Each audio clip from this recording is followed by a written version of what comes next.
Hi, everybody. So really nice to be here.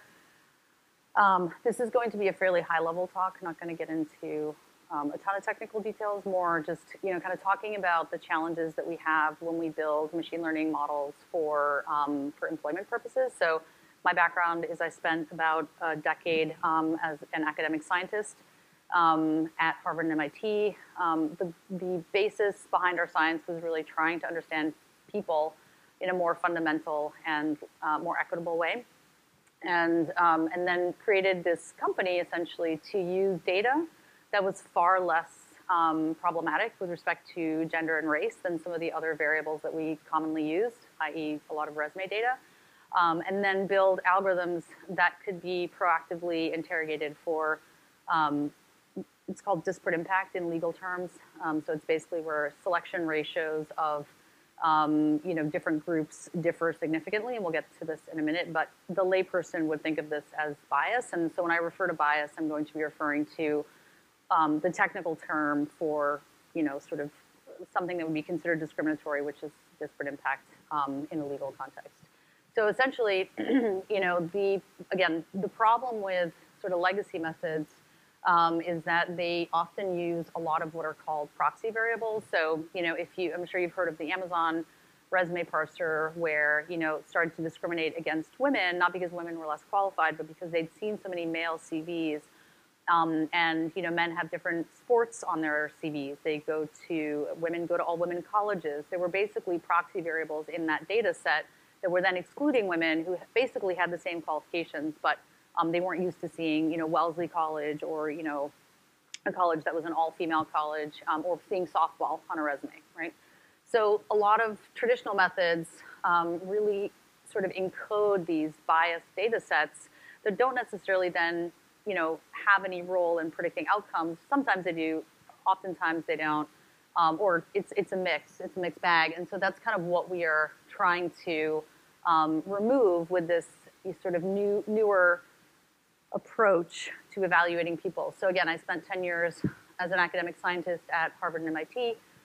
Really, there are two kind of primary ways that I think cognitive science helps with the problem of trying to select people for employment situations and sort of bypass traditional problems. So one is that the variables that we have measured in cognitive science tend to be far more equally distributed. There's a whole bunch of reasons for that. But even when you're looking at more traditional things like cognitive abilities, we do it in a way that is entirely nonverbal. And it's been known for a while now that if you interrogate people in a nonverbal way, you will get far less proxy variables in your data. And then the second thing is that it's far more flexible in terms of the outcomes that it can produce. So the reason we want to do this is it's not just that algorithms are problematic. It's really that the systems that we've created sort of encode these biases in ways that just aren't helping the world right now. And I'm not trying to get overly political or anything. It's just looking at this from a very scientific perspective. I spent 10 years studying the human brain, and the brain has these sort of two hardwired systems. One is system one, a fast thinking system, and system two is this slow thinking system. Daniel Kahneman at Princeton wrote an entire book. It's pretty big. You can read all about it in his book. The problem with a lot of human decision making is that it really leverages the fast thinking system, right? And the reason for that is because the fast thinking system is evolutionarily adaptive. Like if you see a tiger, you don't want to spend 30 minutes evaluating what that tiger could be and what the tiger will do, and you want to be like, tiger, danger, run, right? That's what the fast thinking system does. The problem is that this is often leveraged when we're making very quick decisions, and the average recruiter looks at a resume for 6 seconds. And the problem with the fast thinking system is that it learns by, I call it osmosis, but basically it learns by taking in patterns that it sees in everyday situations. So for example, if in there are more men named John than there are women in the Fortune 500 CEO set. So just by osmosis, you're going to learn that men named John are more likely CEOs than a woman, right? And so on and so forth, right? So if particular industries are overly male or overly Caucasian, the brain will just develop stereotypes or patterns and think that those people are more likely to be successful or whatever in that type of environment. And the problem with this, and I'll show you this in a minute, is that then it translates into sort of systematic biases that we haven't really done as much as we could for a variety of different reasons to really try to get rid of. So again, I told you that bias in hiring is defined as disparate impact.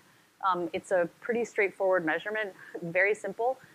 If you select, 10, if 100 men and 100 women apply, and you select 10 men, in order not to fall below this 80% rule, you have to select 8 women, right? So it's the ratio of selection ratios. Again, it's proportional to the applicant volume. So if you had 100 men and 50 women, and you selected 10 men, you could select no fewer than 4 women, right? So it's proportional. Anyway, so that's the 80% rule.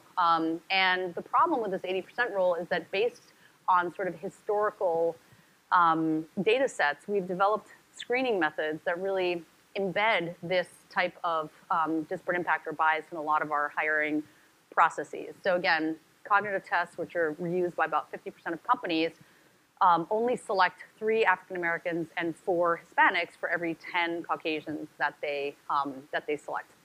And this has been known for quite some time, and it's a huge problem because these cognitive tests, they ask things like, what is a cul-de-sac? Well, does a cul-de-sac really measure your intelligence, or does it measure the fact that you've lived in the suburbs? I would argue the latter, right? So it's not so much that the construct that we're trying to measure is problematic, it's the tests really haven't changed, since basically the early, or whatever, middle of last century, basically.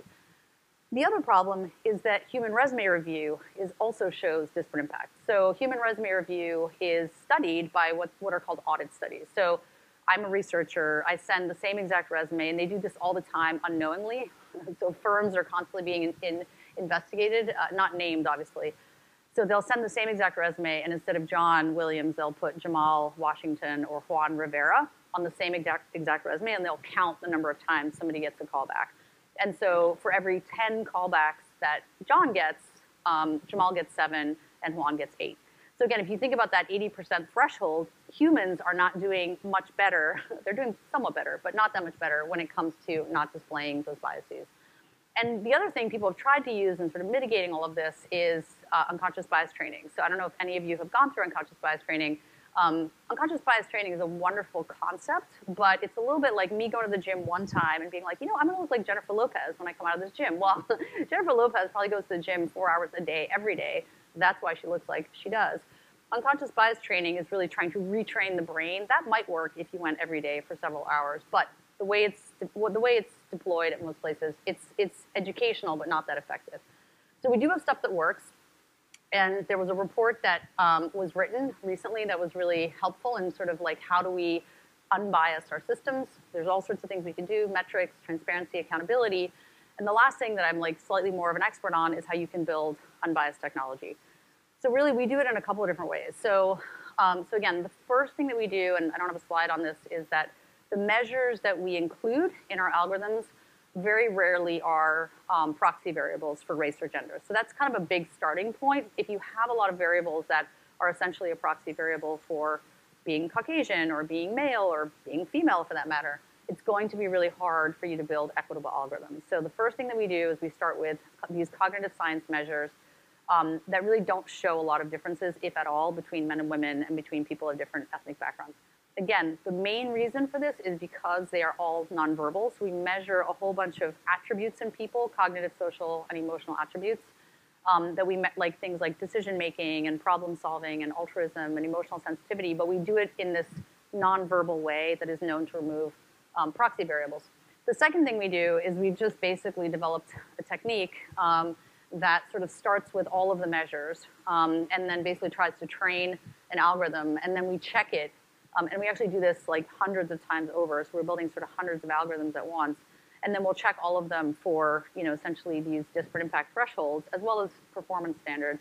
And we'll sort of select the ones that are both showing lack of disparate impact, or so falling above that 0.8 rule, and also performance standards. So you can imagine it's not every algorithm that can meet both of those 2 criteria, but that's sort of what we're doing, is we're dual optimizing these algorithms.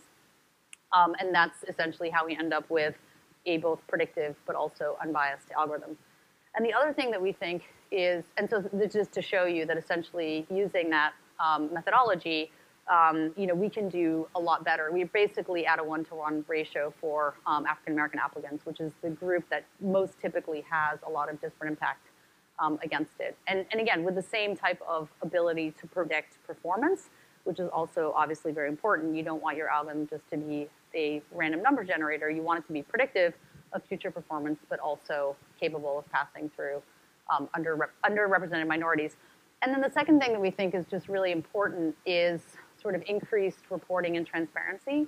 So the two things that we did on that front. So one is that we actually had our system audited by a group of computer scientists at Northeastern University. They came in, they signed an NDA, they had access to the code base, the data, and they really tried to break the system. They tried to say, okay, Pymetrics, if we give you data that doesn't comport with like what your system is trying to do, will your system pass it anyways?